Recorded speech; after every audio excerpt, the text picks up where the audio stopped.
Hey everyone, and welcome back to another video. You've just got voice over me again today, but I hope that's okay. Today we're doing another look at some, at this time, a little bit more classic Reddit content.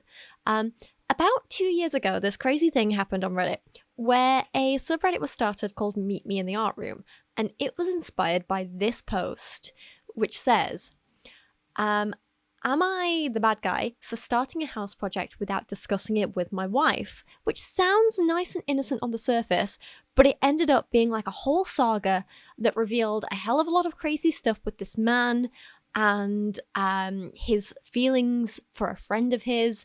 He built him an art room. It was a whole thing. And since then, on Reddit, the phrase "meet me in the art room" has kind of become synonymous with people having feelings for their friends and completely being in denial of it, especially when those friends are the same gender, but not always. And so today we are going to be looking at the original Meet Me in the Art Room post and a couple of others that have to do with kind of cheating couples and friends and horrible stuff. As always, the point of this is to kind of look at these stories and figure out what can we learn from this, what can we take away, and also just get a little bit of entertainment out of it because we're human and that's what we need sometimes. So here was the original post. Am I the bad guy for starting a house project without discussing it with my wife? My wife, Amy, 27 female, and I, 27 male, have a spare room in our home. We've gone back and forth since we moved in 2+ years ago about what we wanted to do with it, but we never took the initiative to actually implement any of these plans. We already have a sufficient number of guest rooms and an office, so the room just sits there unutilized. Also, sorry, if you have that at 27, where are you living? How cheap is property? I am jealous. I'm not that worried about it, but my wife brings it up now and then.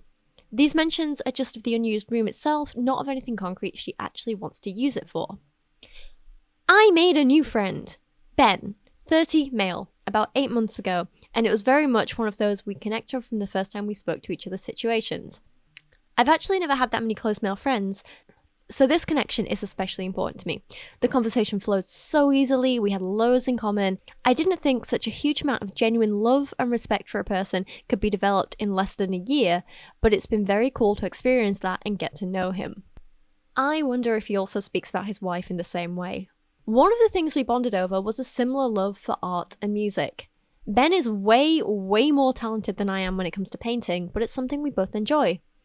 His birthday's coming up soon, and I thought that on top of what else I was getting him, I could turn the spare room into something similar to an art studio for both of us to use.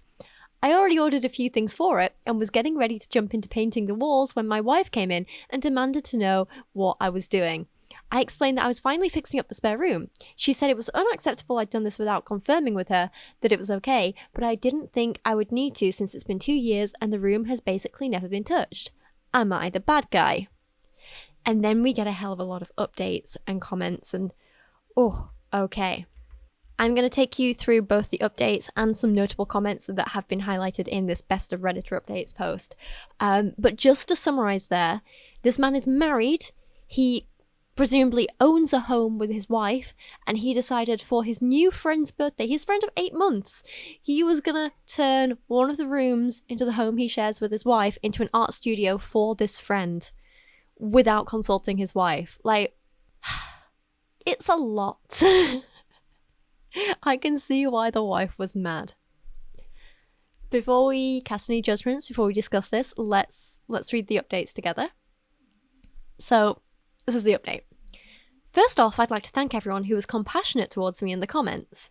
That means he got a lot of negativity and he's just trying to, brush over that. Ben and I, not him the wife, Ben and I sat down and talked on Tuesday night about everything. It was overwhelming to say the least. He was gentle and sweet as always and allowed me the time and space to say everything I needed to. That night was one of the most beautiful of my life. Acceptance, love, and trust are truly so powerful. Life-changing. And what about your wife? Amy and I had a conversation about the spare room last night. I'd been putting it off since my post a few days ago and was hoping to wait until the weekend to talk about it all, but she insisted.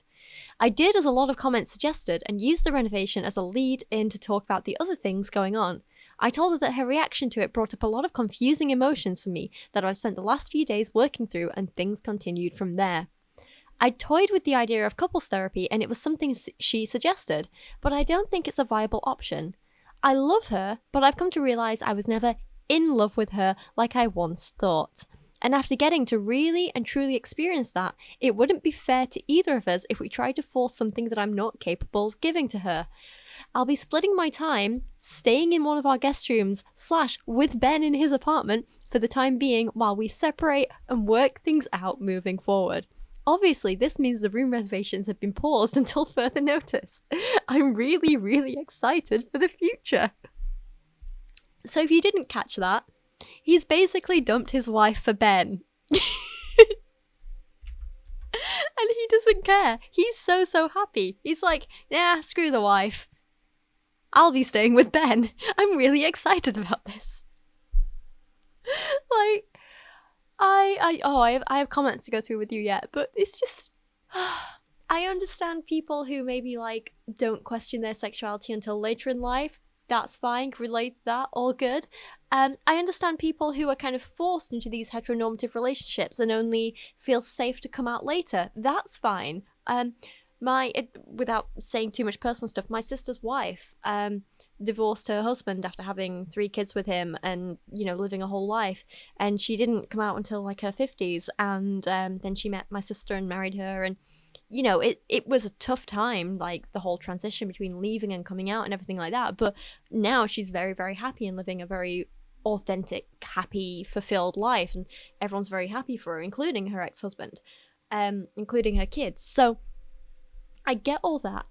But it's just like the fact that he was so oblivious to it all. And he still seems oblivious. And he doesn't seem to care that he's like blown up his wife's life. He's just like, I'm so excited, I'm gonna be with Ben, this is great. And that's all he cares about. That and the emotional cheating and that, it's infuriating. It really is. Let's take a look at some of these notable comments. So a commenter said, "It's great you found someone you truly love, but dude, have some compassion for Amy. Do you realize you just threw her whole life upside down by telling her the person she's probably in love with never actually loved her and never could, and now you also suddenly move in the person you truly love into the new home?" And wait, I missed that. No, I don't know if he is moving Ben in or not. That's not clear, but yeah, now you also suddenly move in, or at least move in with, the person you truly love into the home she probably envisioned as a place you two would raise a family. I would never say you should live a lie to make her family or any of that BS, but you seriously could just do this more tactfully, you know, by not moving him in so quickly. Hell, do you even know once the divorce process is done that either of you will even own this house anymore? Exactly. And then the OP did confirm, sorry, I think my wording is coming off wrong in the post because another person thought the same thing. To clarify, I didn't move Ben into my home. I meant that I'm now sometimes staying in a guest room at my own home. So Amy and I aren't sleeping in the same bed, and sometimes staying at Ben's while we go through this transitional period. Okay, cool. Good for clarification there. But still, imagine just being like, oh, by the way, I'm leaving you. By the way, like, can you imagine how, like, if in the space of a week, you're, like, with this person who you truly think is the love of your life, you bought a home together, you're married, you built a life, and then within the span of a week, you get, oh, by the way, I'm turning our spare room into an art room for this new friend. Oh, by the way, I have feelings for this new friend. Oh, by the way, I could never really love you. Oh, by the way, I'm leaving you for this new friend. Oh, by the way, I'm gay and moving into his house. Bye. I'm really happy. Like, if you were the wife, you would be like, I'm sorry, what the hell? And this man just seems like he has no tact. He doesn't care about her feelings. It's wild. Absolutely wild. Another commenter said, if only you had this conversation before emotionally cheating on her, which is exactly the point. Yes, thank you. But at least you took people's advice and not drag it on any longer. But why are you splitting time between the house you currently live in with Amy and Ben's? Isn't that a little insensitive? Yes, it is. I know you guys are broken up, but you're essentially going to be reminding Amy that every night you're not at the house, you're over at the place of the person you left her for. Why not just stay at Ben's while you guys sort everything out? Exactly. I also vaguely remember a comment about the house being a lifelong birthday present for Amy. Oh, just curious what happened to that. Does that mean you're buying Amy's share of the house? Oh God, this is so messy. OP replied with, I'm currently looking for a place of my own to stay for the time being. I don't expect my friend to house me full time on such short notice. Still calling him a friend. Interesting. We haven't begun discussing how we're splitting assets yet. I don't think she's particularly interested in keeping the house or if that's an option for her. One person straight up asked him, "Are you in love with Ben?" And he replied, "I don't know if I'm fully prepared to confront this yet." Interesting, because, you know, apparently your conversations with him are the most beautiful thing you've ever experienced, but okay. While I subconsciously knew my feelings for Ben were a lot different and more intense than anything I'd ever felt before, it was hard to even admit that to myself a little while ago. That's why all the sexuality questions on the last post felt off to me. It was forcing me to be vulnerable. They also made me angry in a way, because literal strangers were pointing things out about me from a simple post / few comments that I struggle to see about myself. In an attempt to answer your question, if this isn't what in love feels like, I'm scared to experience the real thing with how all-consuming this level of fulfillment already is. Let's talk about this in a second. Finally, one of the commenters said, "Is he in love with you?"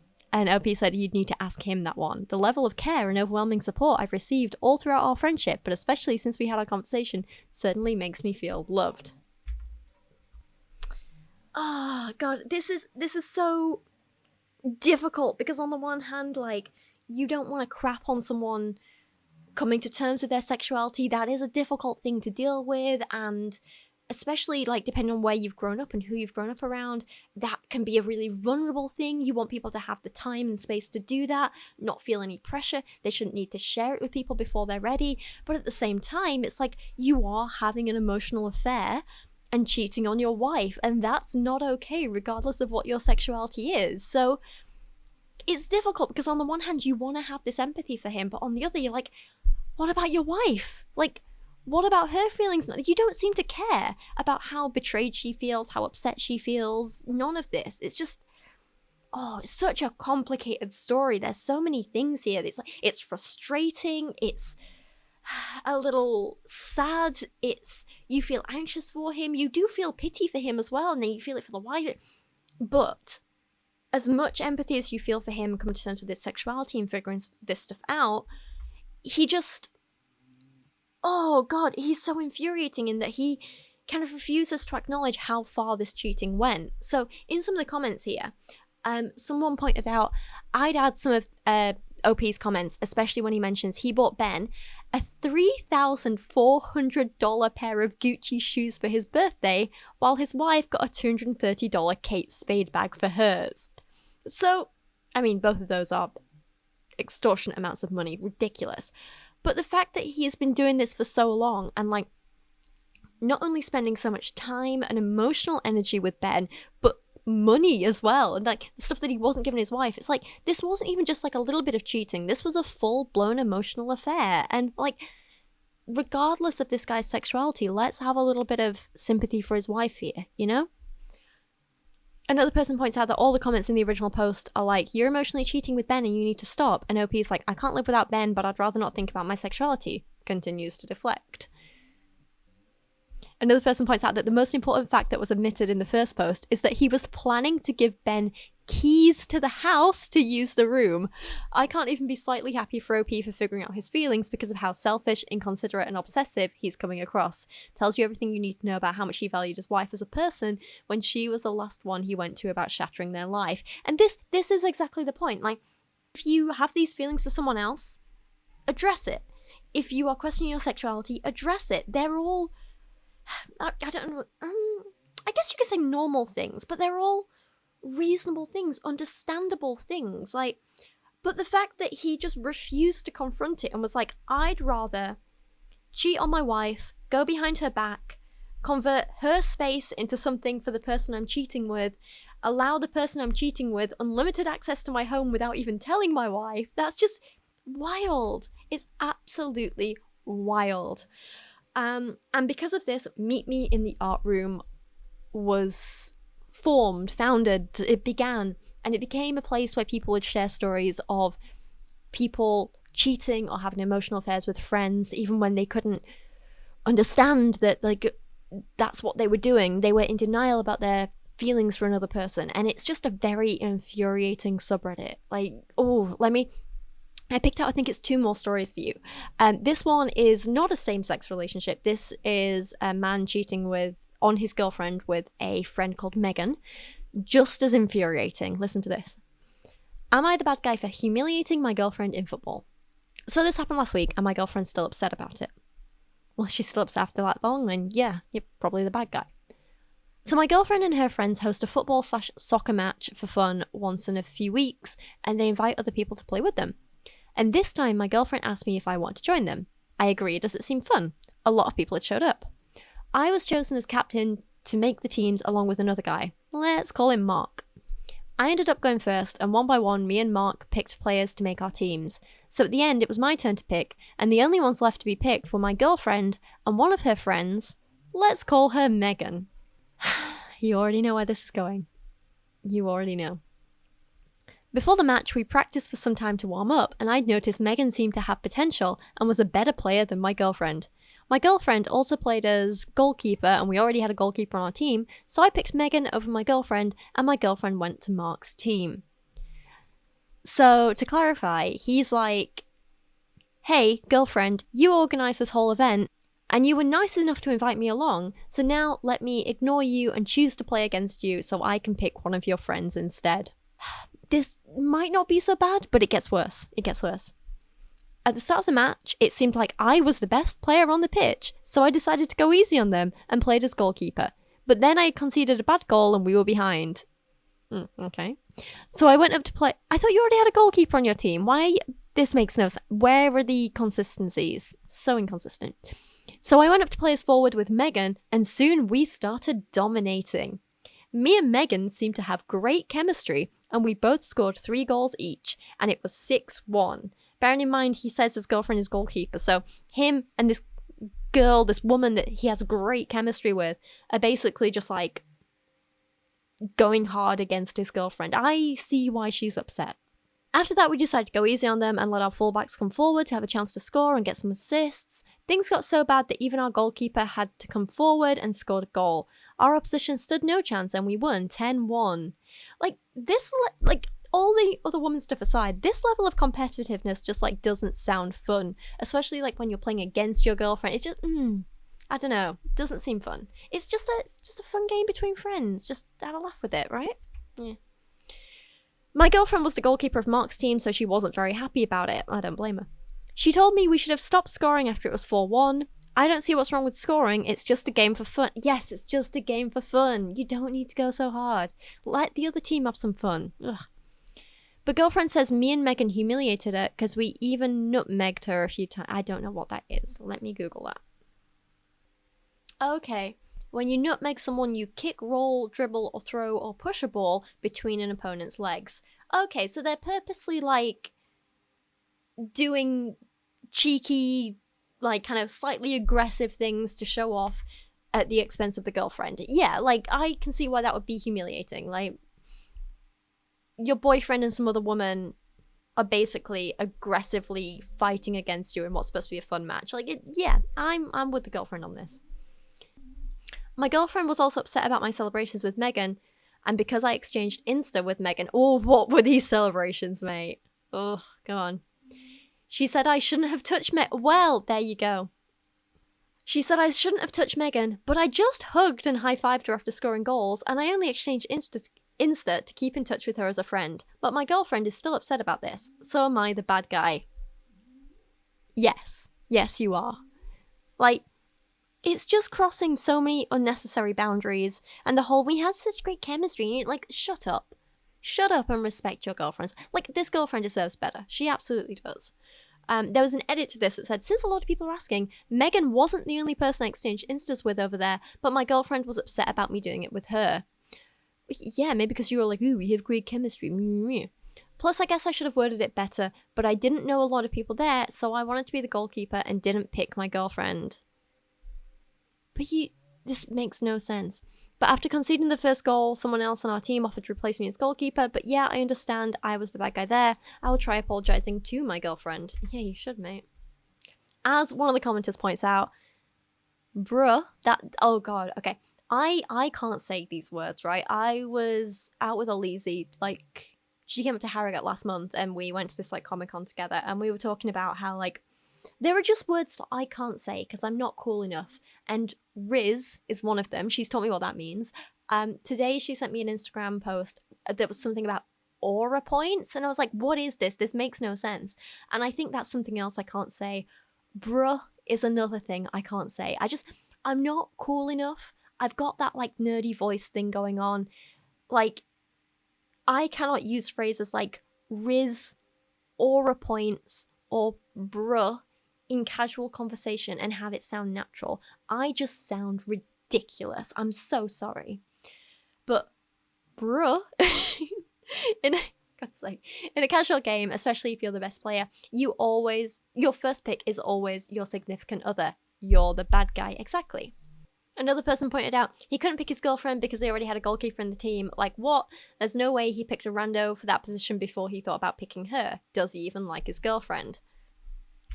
Apparently, in other posts, he was talking about how Megan is pretty hot, which is gross.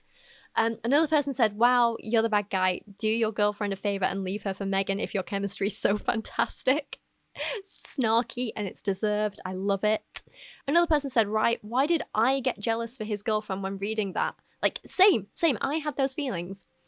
If my boyfriend ever said he had chemistry with someone else in any context, I'd be like, go have her then. Who says that, especially about a measly little friends game for fun? And exchanging instas after saying you have such good chemistry? Hell no. Why does he have to keep in contact with her or see her posts, especially if she's his girlfriend's friend, not even his? Someone else said they had secondhand jealousy. Yeah, I completely agree. I feel it too. It's weird. Yeah, and keeping in touch, like, you don't need to do that. I'm not saying like you should never be friends with your partner's friends. Like, of course you can and you should, and that's great. And I'm not saying like, you can't be friends with people of the opposite gender. No, of course you can. That's great. But I think the context matters. Like, you picked her over your girlfriend in a friendly match. You're hugging her when your girlfriend says she's uncomfortable with that and being all touchy-feeling with her when your girlfriend says she's uncomfortable. You were teaming up with her to humiliate your girlfriend. You say you have this great chemistry with her. I think it's perfectly reasonable in that situation for the girlfriend to be like, I'm uncomfortable with you two messaging in private and like having this whole little private thing going on and like keeping in touch. Like, I think that's fair for the girlfriend. I really do. Yeah, terrible. The last story is another one that was also posted to Meet Me in the Art Room. This one's quite long. We've got some updates, we've got some things going on. But this one, the original post was titled, Am I the bad guy for missing an actual emergency because I turned off my phone to avoid my wife's unnecessary contact attempts during my tech-free weekend? My best friend, 31 male, and I, 27 male, have a tradition of taking a yearly weekend trip together that's phone-free. We've been doing this for a decade now. Sounds lovely. Great. Nice. These weekend trips consist of us staying in a suite and exploring the city, not traversing the wilderness, so it's not like we're completely disconnected. Still, we like to keep a phone on hand for navigation and emergency purposes, and it would usually be friend's phone that we brought along. Friend and I left for our trip this year 2 Fridays ago to make use of the long weekend. This was the first time I've gone on one of these trips since my wife and I moved in together, got engaged, or got married. I thought it was every year. How quickly did you move things? Oh, okay, right, yeah, sorry. However, we were dating for the last 2 years worth of trips, 2021 and 2022, and she seemed fine during that time. I would just tell her I was going to be busy for the weekend and she'd leave me alone. So kind of weird timelines here, but okay. Also weird that he's just like, oh, I'm going to be busy, but he didn't really tell her what he was doing. Anyway, okay. I understand that there are different expectations once you get married, but I didn't expect for the 180 behaviour. My wife all but demanded I take my phone as well in case she needed to get a hold of me, despite her having friend's number. I actually think that's really reasonable. Like, you need to get in touch with them if there's medical emergencies, if there's personal emergencies, what if there's, I don't know, like a fire at home. Like, I think that's fair. I don't think it's unreasonable for you to say to your, not even just husband, but just any significant other, like, hey, let me know you're safe and let me be able to contact you in an emergency. I don't think that's unreasonable. I let her know I'd arrived, and immediately after that she was texting me and asking me how things were. So she's taken an interest, okay. Then again, asking me another question when I didn't respond to the first one. I eventually muted our conversation because I was sick of the phone buzzing. Or you could have just said to her, hey, putting my phone on silent for a bit, I'll contact you at this time, so she knows you're safe and not ignoring her, right? I don't think that's unreasonable. Communicate, people. It's not that hard. She called me a few hours later and asked why I wasn't responding to her texts. A reasonable question. I reiterated that this was supposed to be a no-phone weekend and kept the call short despite her trying to drag out the conversation. She called me once more after doing this. When I answered and found out it wasn't an emergency, I simply turned off my phone. The calls then started coming in from my friend's phone and he followed suit. We spent the rest of the weekend with our phones off until the drive back on Monday. I called my wife and informed her when we were about 30 minutes away from my place and she was furious. She said that there ended up being an emergency, her sister got into a car accident that won't affect her long term but still resulted in broken bones, and that I just ignored her the entire time when she needed me. Needed me in quotation marks. Ugh, infuriating. I told her that I was very sorry to hear about her sister, but it wasn't my fault. She essentially forced my hand into cutting off means of communication. She did not. Shut up. Ugh. She went to stay with a friend before I arrived home that night and has since come home, but she's still fuming. Am I the bad guy? Edit. I'm politely asking everyone to stop making harmful accusations about my friend and the nature of our relationship when we were younger.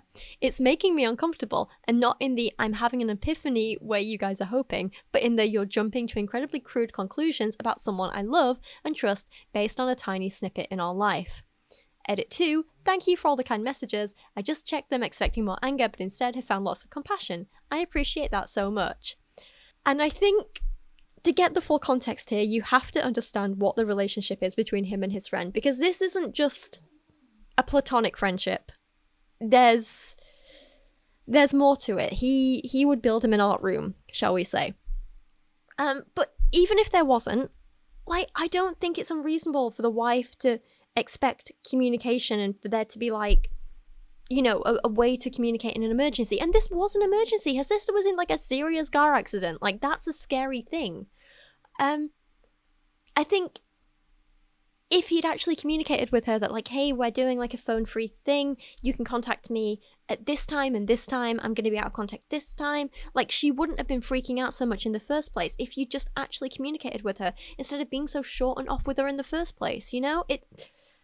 Again, communicate with people. Like, I have to ask, does he even like his wife? Well, actually, no, I don't think he does. Let's read the updates and stuff. So this was the update. My update request was denied by the Am I the Bad Guy mod, so I'll just post it here. While it might not be seen by many who are curious about what happened, at least I no longer have a character limit to adhere to. Here's what I wrote for the update with a few added details now. What played out in the comments of the opening post is embarrassing to read back. There were things I could admit to myself and to friend, but not anyone else. Even anonymously, I was crafting stories that might help explain away past behaviors of mine. A lot of what I wrote were go-to scripts I'd gone over in my head a million times in case anyone brought up the fact that it was weird for us to be living together in that way that we were. Still, some were able to see through it. I started therapy twice a week after my first post. My initial get-to-know-you appointment was on Friday, and then I had a session on Monday and Wednesday, which will likely be my scheduling moving forward as well. I've only just begun to unpack some of the religious trauma I've experienced.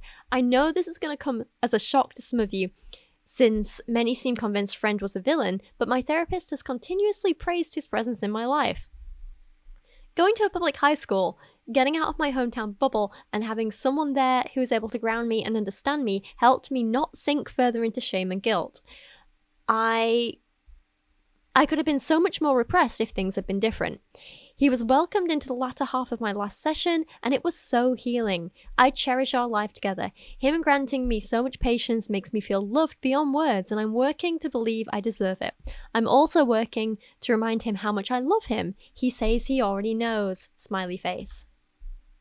I was planning to keep up appearances with my wife throughout this process. I wanted to focus on me before I jumped into making any big external life decisions. Read, he wanted to keep leading his wife on. But we'll get to that. My therapist was encouraging me to at least begin thinking about initiating a conversation, but I was reluctant. What ended up happening wasn't the best outcome. While having lunch with my parents yesterday, my father made a comment about my wife and I having children soon. This wasn't like the marriage ultimatum they'd given me before. I'm no longer financially bound to them in any way, and it was likely harmless, but it flipped a switch inside me. I panicked, firmly told them we were not having children, and made a quick getaway. I took a few hours to myself, called my therapist, and then finally spoke to my wife about ending our marriage. So that's where we're at now. I'm going to start looking for an apartment with the goal of buying a home with friend within the next few years. We, plus my therapist, all agreed that me living alone was the best for my healing journey for now. I think I'll be going low contact with my parents. I hold some resentment towards my, I think that's meant to be soon to be ex, I'm not sure, due to a lot of things which I can elaborate further on within reason if that's something people would be interested in. Thanks again to all who was kind to me. Valentine's Day is approaching and I'm looking forward to mine. I can answer questions below if you have them. I know I have a long road ahead in terms of getting to the place I want to be, but man, it feels good to finally be able to talk a little more freely about things. Edit. If you mention anything about grooming or manipulation, I'm deleting your comment. I've made it very clear across multiple comments of my own on my original post that I have a very hard line boundary when it comes to this. I even mention it in an edit to my original post. It's making me uncomfortable, and not in the I'm having an epiphany way you guys are hoping, but in the you're jumping to incredibly crude conclusions about someone I love and trust based on tiny snip into our life way. I don't understand how some people feel so comfortable throwing around words like that when they carry such a heavy weight. I'm sure this might just spur some of you on to say it more, but either way, your comment is getting deleted. If it feels particularly trolly or malicious, I'll just block you. And because I want to cover all my bases, this also applies to people who might insinuate I'm in denial because of the edit above. I was about to launch into an explanation here debunking this line of thinking because there are plenty of resources online that list actual grooming practices slash tactics for both adults and children, and this situation does not fit into them whatsoever, but I've decided that you can look that up for yourselves if you want to read it. I refuse to explain myself to people who are convinced that if you ever meet someone younger than you by more than a year, you maintain any sort of friendship with them at all, then you're some kind of weirdo predator. And I would even venture so far as to say it feels vaguely homophobic to insist when you have such little information, and most of it completely contradicts grooming tactics, that a gay man is just being predatory. But hey, what do I know? Just keep it out of the comments. I think it's also important at this point that we have a look at a few of the comments that tells a little bit about the relationship with friend and the background to these trips and stuff. So in one of his first comments, he said, "These trips started back when I was 17 and a very phone-obsessed teenager. Friend made the rule of, I'll go on this trip with you if you agree to leave your phone at home. I was much better about not having my phone in my hand constantly by the time the next year rolled around, but I liked the kind of off-the-grid feeling it gave the trips despite us being in cities. At the time, I think it made me feel older than I was, not having to constantly text my mum, letting her know that I'd made it back to the hotel at night or whatever, so I kept the rule going. Now it's a tradition of ours. It's nice to make it a point to stay clear of social media / any outside contact, just so we can be together like we were when we were 17 and 21 again." So basically, you have a 21-year-old adult man who said to this 17-year-old boy, "I'll take you on these trips away from your parents, but only if you go no contact with anyone else in your life. You need to not have your phone." Like, this is why some people thought there was maybe a little bit of grooming. In another comment, he said of his wife, "She's accused friend and I of being codependent before, so this behavior from her is completely out of left field and also very hypocritical. I'm still trying to put that aside and really assess the situation objectively. Except, like, if she's expressed concern about your relationship before, it's completely understandable why she's freaking out about this. It really is. And it only gets worse." In another comment, he said, "I've never thought of it as being unusual, but a few other people have mentioned it too. He and I lived together from the time I was 18 until I was 24. Some people might not think it was purely platonic, but I wouldn't say anything explicitly sexual happened." Which means that yes, it was romantic or sexual in some way. So again, this isn't just like a random friend he's going away with. This is basically like an ex, potentially someone who groomed him. Like, I can understand why she's freaking out. In another comment, he clarified, "I'm not sure if you've ever lived with someone for an extended period of time before, but things can be intimate and not purely platonic without crossing over into something sexual. Sharing your life and a home with someone for 5 years can lead your lives intersecting in a lot of ways you didn't initially prepare for. It's just real life. And in real life, people and situations are a lot more nuanced than what can be demonstrated through a 3,000-word explanation on the subreddit. That doesn't mean my wife has anything to be insecure over, or that it holds any weight in the current situation, which would be true if they were just living together as roommates, but they weren't." He goes on to say in another comment that they were living in a 1-bedroom apartment together. "Some people consider sharing a bedroom a non-platonic thing to do, which is something we did. It's all based on your boundaries. I think the easy familiarity and intimacy that comes with sharing a home and a routine with someone feels inherently deeper than friendship to me. For others, it might not. Okay, so they shared a bedroom. Again, they could just be, no, wait. We shared a bed when we lived together, and because of the close quarters we lived in, we shared a routine. A lot of the little traditions we have with people, even something as simple as setting aside a specific time every week to watch a show with them that you don't watch with anyone else, or dinner-making rituals you might have, bond us together more deeply than we might anticipate. Intentionally making space for someone in your life is impactful. And he clarifies that he wouldn't call this sibling-like intimacy. So yeah, this is a man that he clearly had a relationship with that was romantic in some way. They shared a bed, they had physical contact. He goes on to talk about how they would cuddle together and be intimate. Just because they didn't have like penetrative sex, that doesn't mean it wasn't an intimate romantic relationship, you know? And the way he's like, well, we shared a routine, like that's such a deep bond, but he doesn't say the same thing about his wife, is like, are you not seeing why she has a problem with this, mate? In another comment, he says that he is one of the most joyous parts of my life and the most freeing. I appreciate everyone's concern in that vein, but it's very unneeded. I'd love to make new friends like that. I have a few online friends I speak to, but it would be nice to chat in person. It's just like the first guy, like, oh, he's the most joyous part of my life. He says, like, you don't speak about your wife this way. Do you not realize that this is still an emotional affair? Again, I can completely have sympathy for someone who is unable to express their sexuality or who is still figuring things out and coming to terms with stuff, or like, I don't know, they're just trying to sort things out in their mind. But when that involves emotionally cheating on your partner and just blaming them for you being resentful towards them, like, that's just not okay. He then goes on to just fully admit that he only married his wife because his parents issued him with an ultimatum and he felt like he had no other choice. It's absolutely wild. One commenter on this said to him, I hope that your soon-to-be ex-wife finds the amazing person she deserves. You've been incredibly cruel to her throughout your entire relationship.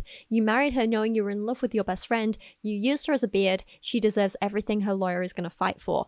And another person replies saying, I kind of have to agree. Your ex-wife was reading a lot of things that you weren't ready to read yet and reacting to it. Much of your resentment of her sounded like she saw things that your voluntary blindness wouldn't allow you to do.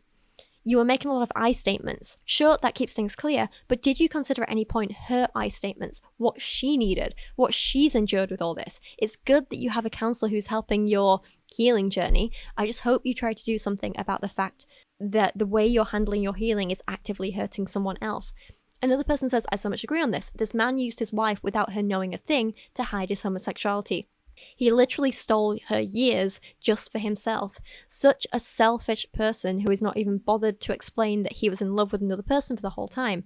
Everyone's so hyped for him, but being oppressed is not an excuse to be a bad guy. Just because his family are bad guys, he couldn't admit he was gay, doesn't mean he can ruin another person's life. And I'm not quite as harsh as these people. I don't quite have that view. I fully have sympathy for someone who can't come out to their family, who can't admit these things to themselves. Like, I do have a hell of a lot of sympathy for that, but I also have sympathy for the wives who were lied to, and the fact that throughout this whole thing, even when he was being confronted with this, even when he was starting to address his feelings, he was just like, yeah, but why was my wife so mad? She had nothing to be mad about. Why was she bothering me? But it's like, no, I'm sorry, but like, you made a commitment to your wife, like, and that commitment was based on your lies and your inability to be honest with her. And then you couldn't fulfill these commitments, which included being there for her, like, in times of need, when there were family and medical emergencies. Like, you betrayed her, you continue to betray her, and you can't understand why she's upset at you. You're resentful of her being upset at you, and that's what's not okay. Like, I have a lot of sympathy for the people in, like, the men in the first post and this post who clearly have a lot of maybe, like, internalized homophobia that they're trying to come to terms with. But I also have a lot of empathy for the people that they're hurting. And if he was riddled with guilt, he was like, oh my god, my poor wife, like, how do I leave her without hurting her? How do I be honest with her without hurting her more? How do I open it? Like, if they were asking these questions, I'd be like, they're doing the right thing. They've been through something tough and they're trying to do the right thing. But the fact he's just like, yeah, well, I don't get why she's so mad at me. Like, it's not my fault. I just want to be with the person I actually love. Like, it's just, that's what's not okay to me. These are very, like, nuanced situations. They're very complex. And this is kind of like why I find them so interesting, because there's no like one bad guy in this. There's no like he did everything right, she did everything right. There's no he did everything wrong, she did everything wrong.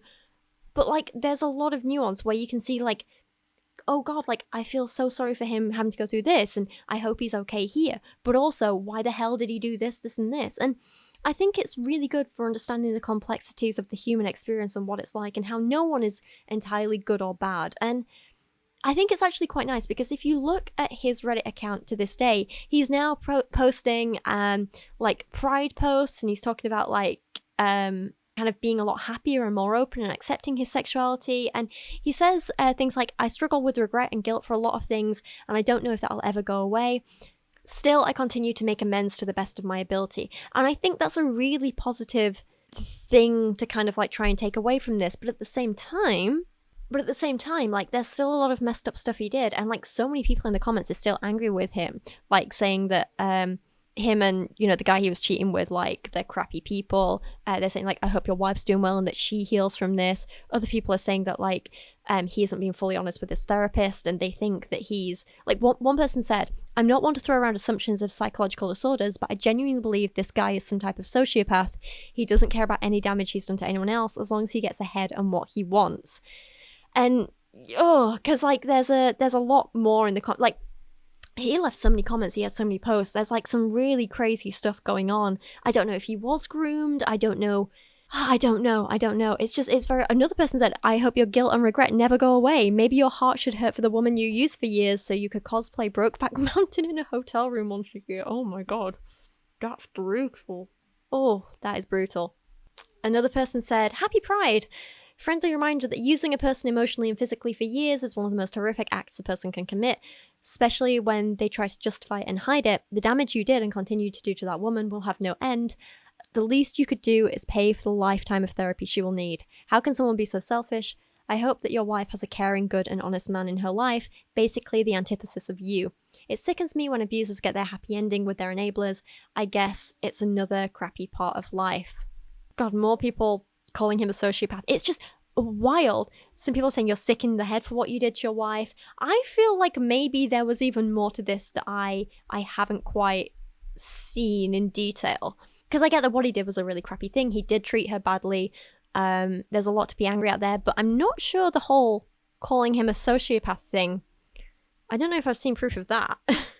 Oh, no, wait, okay, ignore me. After further digging, there's absolutely, like, wild stuff in the comments that's just like, yeah, he knew exactly what he was doing and just used his wife. I see why people are so mad at him now.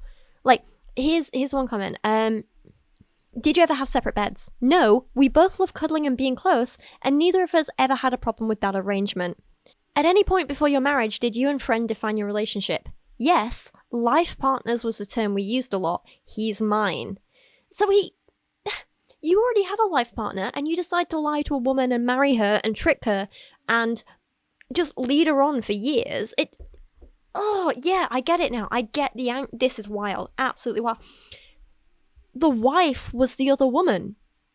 Madness. Did friend at any point talk to you about how you were cheating on soon-to-be ex? It's complicated. We were in love. Life was crappy. But yeah, we talked about it. What did friend say when you were thinking about proposing to your soon-to-be ex? The whole situation is traumatic for me and I'd rather not talk about it. How do you think your wife feels? And you're the one who brought it online. Oh God, I'm fuming for the ex-wife. I was fully entrenched in my parents' emotional/financial abuse or coercion, or whatever you want to call it at this point, and I will never go into very much detail about this on the internet. He was trying his best to help. It was a hard emotional time for both of us. I'd say that's probably the worst time of my life, save for the impending self-inflicted sexual trauma I experienced. Awful, awful, awful. Did friend attend your wedding, and what role did he have in the wedding party? He wasn't there. I asked him not to come. Wow. See, I keep going back and forth between, like, is he the bad guy or not? This is so complicated. See what I mean? There's whole essays here. Apparently he was on the Dead Bedroom subreddit complaining about stuff before all this came out. People found, like, old posts of his. Wild. Oh my god. Oh, and then, oh my god. Then he has other posts, like bragging about how I went out last night for a friend's birthday. There's so many themed bars opening up. Blah, blah. This morning while hungover, I made the very impulsive decision to give myself a haircut. Like, just acting like he's not blowing up someone's life. And he's just like, ha ha ha. I went out, I drank. This is so great. Life is so great since I led my wife on for years and ruined her life. Again, if you just had like a little empathy for her, people wouldn't be so mad. This is wild. Oh my god. Okay. Well, apparently there's just like post after post of him vilifying his ex-wife and talking about like how awful she is and controlling and how dare she be jealous. This wild. Oh my god. I think her experience, like her emotions are completely valid. Oh my god. Well, okay, I could be here all night. I could read this for like another 2 hours and still not get to the bottom of it. This is wild. If you'd like to read more of this for yourselves, and I think the usernames are in the screenshot, so you could go have a look if you want. But yeah, mental, absolutely mental. This is such a complex situation. I don't even know, like, normally I'm like, okay, what can we learn from this? In this, I'm just like, oh my god, there's so much here. Like, I don't want to judge him completely. I'm not going to be as harsh as other people, but at the same time, like, I do just feel for his ex-wife. Like, and he shouldn't stay with her because he needs to be true to himself. And it's good that now he's more open about his sexuality. He's accepting of who he is. He's willing to be out. And, like, I think that's wonderful. I think that's really, really fantastic. The fact he's found someone he wants to call a life partner, amazing, fantastic. Love that for him. But the fact that he still, like, is vilifying the ex-wife, even though he let her on for my mind is a bit blown. Anyway, I don't really know what to take away from this, what to say. I'm gonna pass judgment on this off to you guys because I don't know. Wild. Anyway, thank you for coming on this journey with me today. Love going down little rabbit holes like this. Wild. One of the things I want to talk about in a video that I've been, it's an account I've been following for a while. It's the guy who on Reddit, he's just a regular guy, a normal guy. He had a regular job. And he posted on Reddit one day like, oh, lol, I went out and bought heroin tonight. I'm just going to try it once, see what it's like. I'll prove to you guys it's not addictive. This is all good. Blah, blah. And then over the space of a few years, like, his life just went down the toilet. He got really badly addicted. He disappeared online for a while. People thought he was dead. And then, well, I won't spoil it for you, but that's a kind of saga on there that, like, for want of a better word, that I've been following for a long time and kind of like following his story, and it's kind of amazing and interesting. And if you'd like me to talk about that and discuss that, then I absolutely will. Like, substance abuse and addiction isn't something that I obviously have first-hand experience with, but it's something that I wouldn't say enjoy, but I find it very interesting to look at other people's experiences and hear from them and learn from them. So if that's something you'd like me to talk about and cover in one of these videos, then I will do. But I quite like learning about other people's lives and seeing the things going on. And, like, especially with this guy, it's so complicated because he's not all good, he's not all bad. There's a hell of a lot going on here, especially with, like, the family trauma and everything, and the parents giving him ultimatums. Like, you do feel sorry for him, but then also he's so infuriating because he just doesn't care about his wife. And ooh, anyway. All these complicated feelings. I'm gonna end this here because I meant to record for like 20 minutes. I've been talking for an hour, so that's fun. I do that. I get talking and I can't stop.